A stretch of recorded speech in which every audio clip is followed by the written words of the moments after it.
Hello everyone and welcome to Camping with Lenny. In this episode, glamping versus car camping versus backcountry camping. This episode is brought to you by me, Camping with Lenny. Help me create great content by supporting this podcast by buying me a cup of coffee at buymeacoffee.com/campinglenny. Thanks for your support.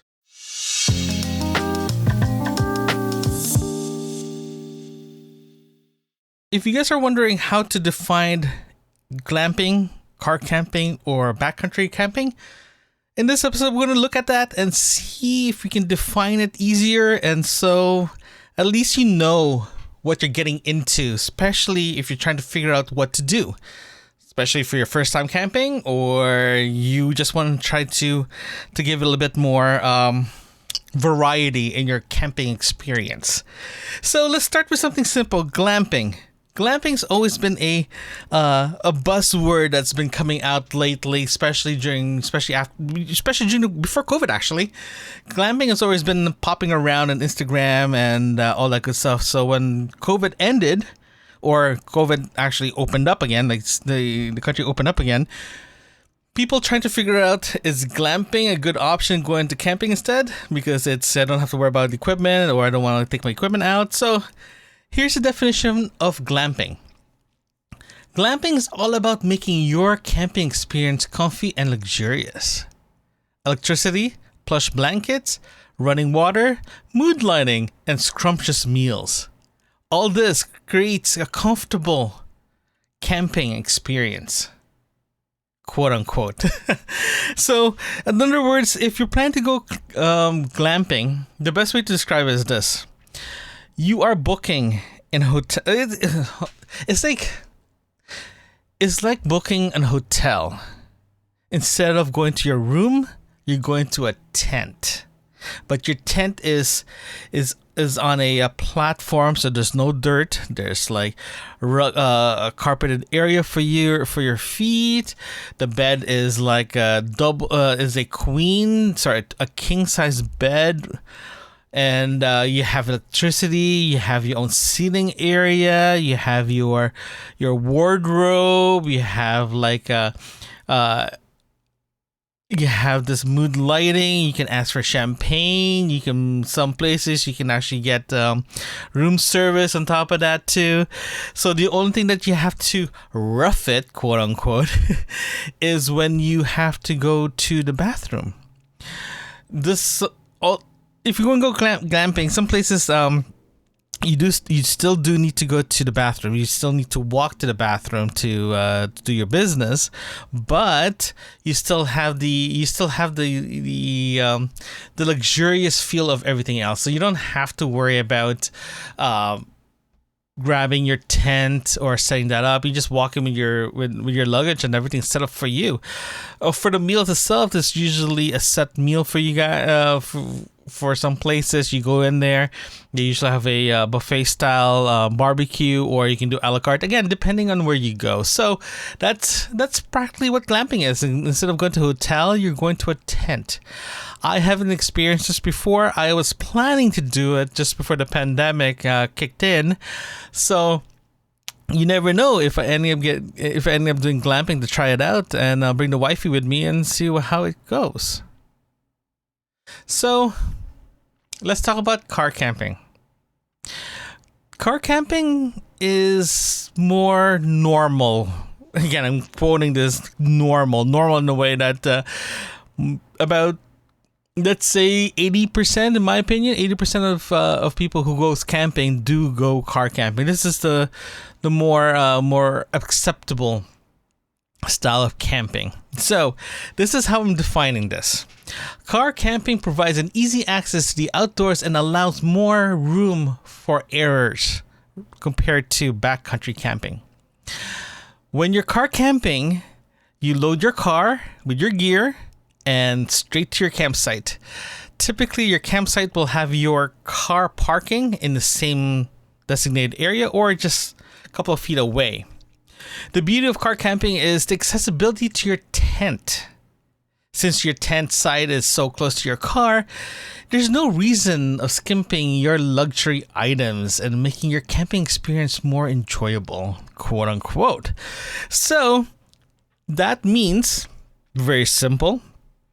You drive to your campsite, set it up, remove the tent, set up your tent, set up your kitchen area, and next thing you know, you just put your feet up and enjoy.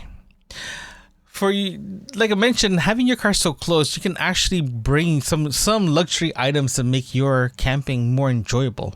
So in other words, you can actually bring your own cot, for example, or air mattress, or a proper kitchen camping table. Some campsites do have electricity, so that means you can plug in your electronic devices. But in my opinion, if you're planning to go car camping, go beyond your comfort zone and get something that doesn't have a power plug, because if you do that, it feels a bit more fun. Right, there's less tech. You don't have to worry about plugging it in. It brings you more closer to nature, right? The other definition of car camping is actually sleeping in your car or your van. So if you heard the term van lifers, just watch some of their stuff on YouTube, or even just Google the photos of it. It's practically what it is. It's literally, some people literally grab their minivan, remove all the back seats and put a cot or an air mattress, and that's where they sleep, right? But the rest of the stuff is actually outside the car or the van. This is actually pretty close to RVing, right? This is pretty close to the definition of what is RVing. Like, you're literally converting a van or a vehicle to sleep in it and drive around to different campsites. That's practically a definition of RVing. But if you want to do a little bit more car camping experience, bring a tent. Use your car to transport your tent and set up the tent beside your car, and still roughing it, but you don't have to worry about carrying all your equipment to your campsite. Car camping is what I do. This is what I do a lot, is car camping. I load my car, go into a park, go to the campsite, and set up my camping area with just using a tent. And I do have some foldable tables just in case the tables are not very good that they're providing. So I'm still part of nature. I still have my creature comforts with me that I don't have to worry about transporting it by foot to my campsite. So car camping for me is my go-to. I am looking at other alternatives as well too, this year or early next year, depending on the scenario and depending on my how busy I am this year. But car camping is my thing. All my friends do car camping. My family does car camping. So it is very, very normal to go car camping. Again, you don't have to worry about. You just have to bring your tent and your beddings and all that good stuff. So that's car camping. Next one, and the last one, is backcountry camping. Okay, let me read what I wrote here to make it easier for you, so I don't ruin the definition. Camping is a remote, isolated area. You must be self-sufficient. In other words, you have to be very self-sufficient if you're going backcountry. Backcountry campers are required to carry all their equipment into a remote site by hiking, snowshoeing, skiing, or paddling. So, the definition is this. This is a very self-explanatory definition. Is if you want to go backcountry, you put everything in a backpack and start walking. By the time you get there, you need to unload everything. Make sure you're self-sufficient. You bring your water, your food, you name it. You bring everything with you. The good thing about doing a backcountry camping is you are isolated. That means if you want to be alone, this is a perfect scenario. But if you are not, if you haven't done this before, ask some of your friends to go backcountry camping with you. At least you're very supportive with another person, just in case something happens. Backcountry camping is a very enjoyable thing. I was hoping to do it this year, but we'll see. But again, it's one of those things that you do have to have a specialized gear. Okay, here's the thing. If you've done car camping before and you have your tent, your stove, and all that good stuff, Imagine all that stuff that you have to carry with you when you go backcountry camping. Some campers out there that does backcountry, they do have specialized equipment that's super lightweight, easy to carry. They're very portable. They're very small.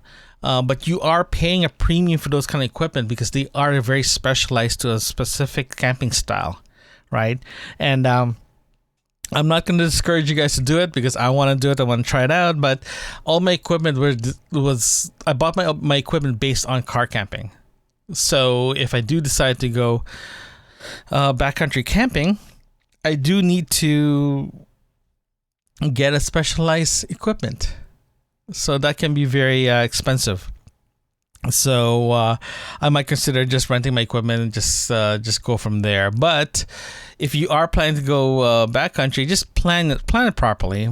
Talk to people. Talk to your local camping camping stores that you rely on or you trust. Because you don't want to go to a specialized camping place that charge you so much more money for a tent that there's other alternatives out there that doesn't break your bank, for example. But you do have to do massive research regarding backcountry camping because, again, it's if you decide to go by yourself, you are by yourself. It takes a while for help to get to you, especially if you go a camping area that doesn't have a cell signal, for example. So you do need to rely on GPS SOS messaging system to get your help. So there's additional costs that you have to incur to go to this next level, right? So for me, I haven't done glamping, but that's one of my wish lists to do. Backcountry, I want to see if I can actually do it this year because it's one of those things I've been dying to try for the past few years, but never got a chance to.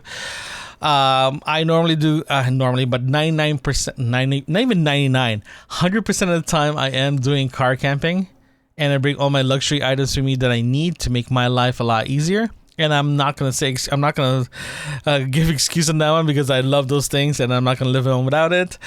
But car camping is a great alternative. It is the middle of the road.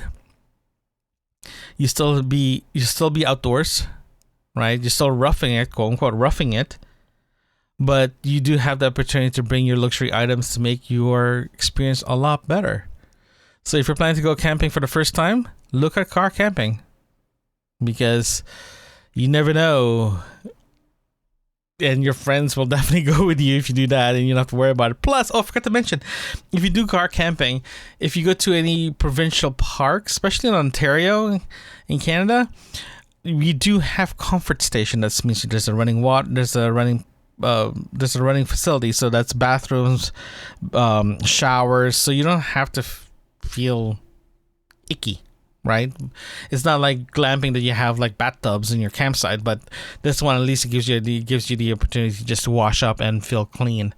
But if you do backcountry, especially for multi-days, it's what you bring, it's what you get, right? So just keep that in mind. If you decided either glamping, car camping, or backcountry camping, just choose which one you want to go to. Try at least one of them. If you have a loved one or a partner that wants to go camping but he doesn't want to go roughing it, look at glamping because it's the most easier way to introduce them to camping. Thanks, guys. Thanks for listening. If you like what you're hearing, consider supporting this podcast by buying me a cup of coffee. Link in the description. You can also visit campingwithlenny.com. There you can find other episodes and links that can help you on your next camping adventures. Thanks again.